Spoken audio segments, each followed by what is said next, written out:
और आइए आज की हमारी दूसरी कवर स्टोरी, और ये आम कंज्यूमर से जुड़ी हुई कवर स्टोरी है।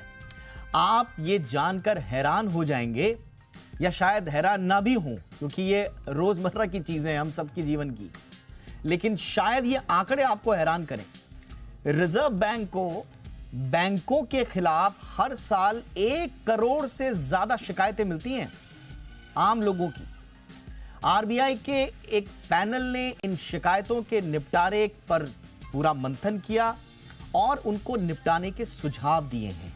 ये सुझाव बैंकों के लिए बहुत इंपॉर्टेंट हैं, क्योंकि कैटेगोरिकली इस पैनल ने बैंकों की जो शिकायतें आई हैं उनके पैटर्न को समझा है, उन्हें कैटेगराइज किया है और फिर हर शिकायत के आधार पर अपने अपने सुझाव भी दिए हैं।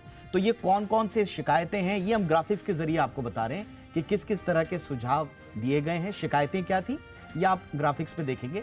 और साथ ही साथ इनको थोड़ा सा आसान भाषा में समझाने के लिए मेरे साथ मेरी सहयोगी एकता सूरी भी जुड़ चुकी हैं, जिन्होंने आरबीआई के इस पैनल के सुझावों का पूरा स्टडी किया और उसके बाद जो इसमें सुझाव दिए गए हैं वो कितने इंपॉर्टेंट हैं, इस पर बातचीत करते हैं एकता से। एकता, पहले तो मोटा मोटी सुझाव कौन कौन से हैं इंपॉर्टेंटली जो आम लोगों से जुड़े हुए हैं, और शिकायतें किस तरह की थी? दीपक, 1 करोड़ से जैसा आपने बोला, बहुत ही ये चौंकाने वाला आंकड़ा इसलिए लगता है क्योंकि बहुत बार ऐसा होता है कि हम बैंक की कोई शिकायत करने जाते हैं या किसी फ्रॉड की शिकायत करने जाते हैं, लेकिन बहुत ज्यादा फ्रस्ट्रेशन हाथ लगती है। तो यहाँ पर शिकायतों को जो है वो आरबीआई के इस पैनल ने एक तरह से कैटेगरीज में डिवाइड किया है ताकि हम आसान भाषा में समझा पाए। कभी कभार ऐसा होता है कि बैंक में आप जाते हैं, आपको आप अपना किसी और समस्या के लिए गए हैं या किसी इन्वेस्टमेंट एडवाइस के लिए गए हैं, लेकिन आपको कोई और इन्वेस्टमेंट प्रोडक्ट जो है वो उसको ल्योर करके आपको बोला जाता है कि आप इसमें निवेश कीजिए। अब यहाँ पर जब आप उसमें निवेश करते हैं तो कभी कभार आपको मुश्किल आती है, आप फिर से उसी अपने बैंक में जाते हैं और फिर से उसी जिसने आपको ये सुझाव दिया था कि आप इसमें इन्वेस्टमेंट कीजिए, आप उसको कहते हैं कि आपने मुझे ये फाइनेंशियल जो प्रोडक्ट है ये बेचा, अब मुझे ये दिक्कत आ रही है। तो आपको सीधा सीधा बोला जाता है कि आप या तो फिर ऐप में जाएं और यहाँ ये वाले ऑप्शन में क्लिक करें, या फिर आप एक कस्टमर केयर नंबर को आप अप्रोच करें। ऐसे दूसरा ये भी है कि कभी कभार ये भी देखा गया है कि आप बैंक में जाते हैं तो उस बैंक का एम्प्लॉय कमीशन के चक्कर में किसी दूसरे फाइनेंशियल जो ब्रांड है उसका प्रोडक्ट जो है उसकी भी मिस सेलिंग कर रहा है। आप अगर आपका कोई फ्रॉड होता है, आप आईवीआर सिस्टम में जाते हैं तो आईवीआर आपको घुमाता ही रहता है, अब आप ये नंबर डायल करें, अब आप ये नंबर डायल करें, यानी वो जो कॉल सेंटर एग्जैक्टली उसमें कॉल सेंटर में आप कॉल लगाइए तो बोलेगा ये नंबर दबाइए, वो नंबर दबाइए। ग्राहक सेवा प्रतिनिधि से सीधी बात नहीं कराएंगे और कई मर्तबा तो दिन भर घुमाते ही रहते हैं वो। हाँ, ये इंपॉर्टेंट ऑब्जर्वेशन है। इस पर क्या कहा है, जरा थोड़ा सा इस पे बताइए कि ये, क्योंकि हर आदमी की ये प्रॉब्लम है कि कॉल सेंटर तो नंबर तो दे दिया आपको, लेकिन कभी ग्राहक सेवा अधिकारी से आपकी सीधी बात नहीं होगी, और हो भी गई तो घंटों की लाइन लगती है और कई बार तो कॉल बीच में ड्रॉप हो जाता है, उसके बाद फिर से लगाइए। तो इस पर क्या कहा आरबीआई ने? अब आरबीआई के जो पैनल है उसमें ये उन्होंने देखा कि ऐसी बहुत सी कंप्लेंट्स आ रही हैं कि अगर आप कॉल सेंटर में कॉल करते हैं तो आपको आईवीआर बस घुमाता रहता है, किसी कस्टमर केयर एग्जीक्यूटिव से बात नहीं होती। सबसे पहले तो कॉल सेंटर्स को स्ट्रीमलाइन करने को कहा है कि अगर कोई ग्राहक परेशानी में आपको फोन कर रहा है तो उसका सीधा आप एक कस्टमर केयर एग्जीक्यूटिव से संपर्क साधें। अब कस्टमर केयर एग्जीक्यूटिव्स भी कभी कभार ऐसे होते हैं कि उन्हें भी नॉलेज नहीं होती, या तो वो गलत नॉलेज देते हैं या फिर सीधा बोलते हैं कि आप बैंक की ब्रांच में जाएं।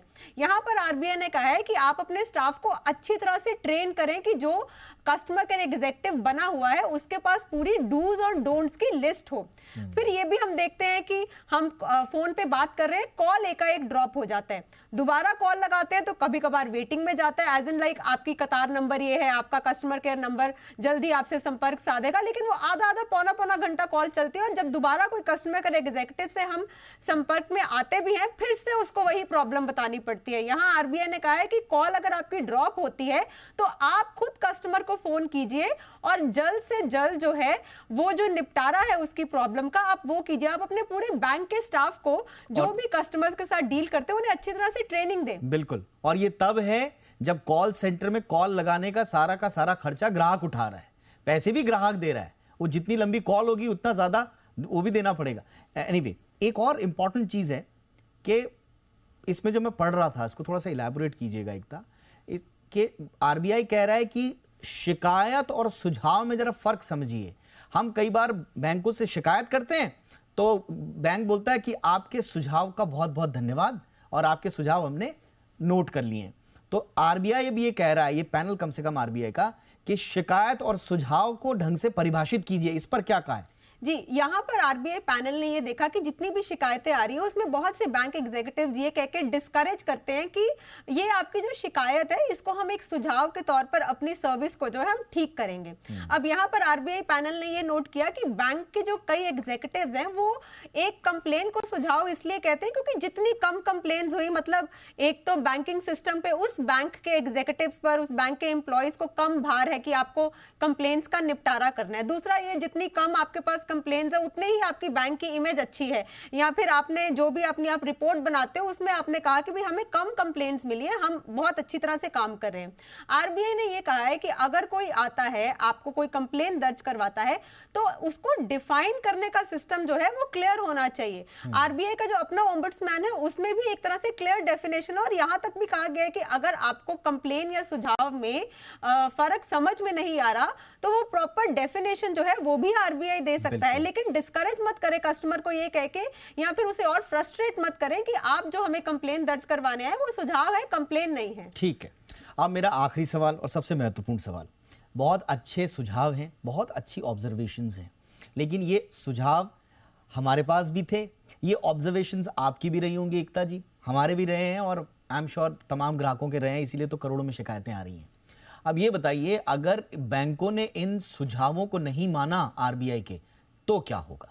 अब दीपक, ये एक तरह से नॉर्मल हम बोल सकते हैं कि प्रोसीजर है। अब आरबीआई का ये जो पैनल है ये गठित हुआ है और यहाँ पर ये कहा गया है कि जितने भी स्टेक होल्डर्स हैं या फिर पब्लिक है वो अपने ओपिनियन ईमेल के द्वारा 7 जुलाई तक दे सकते हैं। अब यहाँ पर एक तरह से आरबीआई जो है बैंकों को संदेश दे रहा है कि वो स्ट्रिक्ट है, कड़ी नजर है। ये जो कंप्लेन्स आ रही हैं, भले ही मिस सेलिंग प्रोडक्ट्स की हो या फिर आप कस्टमर की बात नहीं सुन रहे हैं उसे लेकर हो, या फिर आपको लग रहा है कि जो आपके एम्प्लॉयज हैं वो कमीशन के चक्कर में कोई दूसरे ब्रांड का अगर प्रोडक्ट्स बेच रहे हैं उसका ऑडिट हो, तो ये जितनी भी चीजें हैं जो इस आरबीआई कमेटी ने जो पॉइंटर्स बनाए हैं वो साफ संदेश दे रहे हैं बैंकों को कि ये जो कंप्लेन्स हैं ये देखी अनदेखी नहीं हो रही है।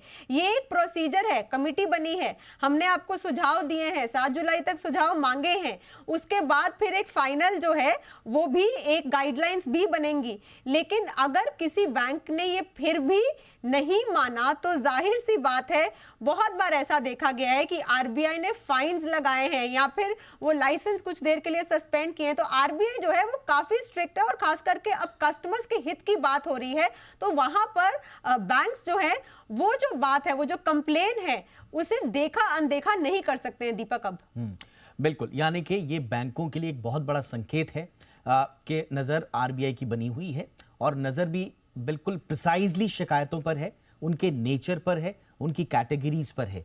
तो ये बहुत बड़ा मौका है बैंकों के लिए। ये ऑब्जर्वेशंस जो हैं इनको ढंग से सीरियसली लीजिए। बैंक्स को एक तरह से संकेत दिया जा रहा है, सुधर जाइए, कस्टमर के हित में सही फैसले लीजिए और बैंकिंग व्यवस्था को दुरुस्त कीजिए कंज्यूमर के हक में। तो ये संकेत है। बैंक अगर नहीं माने तो फिर आरबीआई के फिर अपने टूल्स भी हैं, अपनी बात को कैसे मनवाना है आरबीआई ये जानता है। बहुत बहुत शुक्रिया एकता इस तमाम जानकारी के लिए आपका।